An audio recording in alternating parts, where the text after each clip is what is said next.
good value, better value, some value at all, and that is Pro Medicus.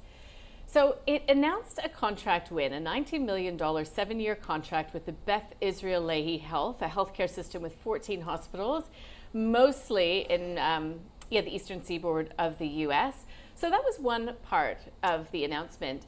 And initially, the share price did jump by about 6%. I mean, market loves that Pro Medicus continues to win these contracts. But then I spoke with Claude Walker from A Rich Life, who's been on the Pro Medicus train really since very early days. And what he said was, don't pay attention to that announcement. Yeah, great, it's winning more contracts. He said, pay attention to the fact that its head of business operations and investor relations and former CFO, I think, previously long-serving CFO, is leaving the business. So no official reason for the departure.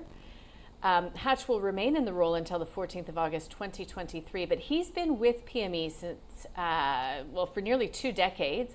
He was instrumental in executing the global expansion and the growth phases over the past 2 decades.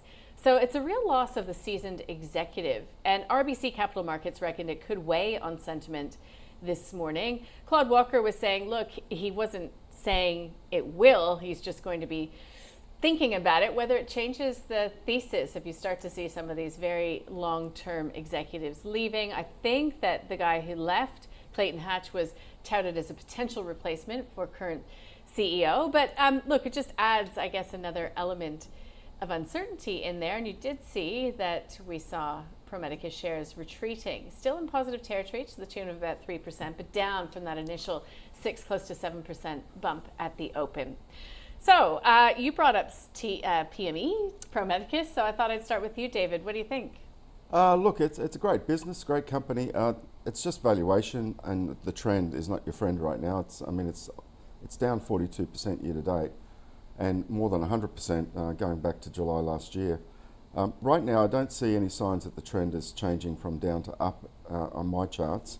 So I would, at best hold this, but it's not cheap. It's still, according to my numbers here, just over 100 times price to earnings ratio. So, look, it like I said, it's a great business.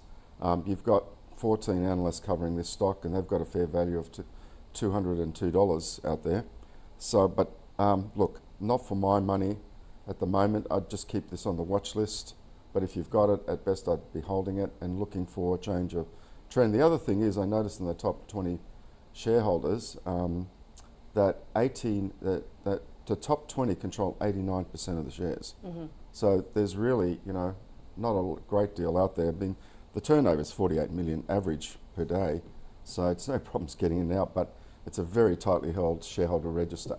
So it can move up and down very quickly from where it is. So, but right now the trend is not saying it's not your friend. They keep coming up with these positive results, contracts like today, this morning they announced. But yeah, just on valuation, it doesn't scream at me as a buy right now. Okay. Look, maybe to that point, Luke, about a change at the top, a long-serving executive leaving the business, does that add an element of instability that you don't like in there? Not really for me. This is a business that's built around, IP, I suppose, and a sort of scalable software, and developed a pretty strong moat over the last sort of 5 or 10 years. So, the business is still winning heaps of contracts. Won 2 new contracts recently, had three new renewals. We've never owned this stock before until very recently. The core business is still going really well. They've got $220 million in cash, no debt, got a buyback they can deploy. While you're probably right, it's not excessively cheap in a vacuum. Probably got to look at that in the context of, cash flow return on invested capital and kind of the quality and growth and predictability of earnings growth here that you probably can't really get with almost any other company on the ASX. So yeah, look, it'll be a buy for mine.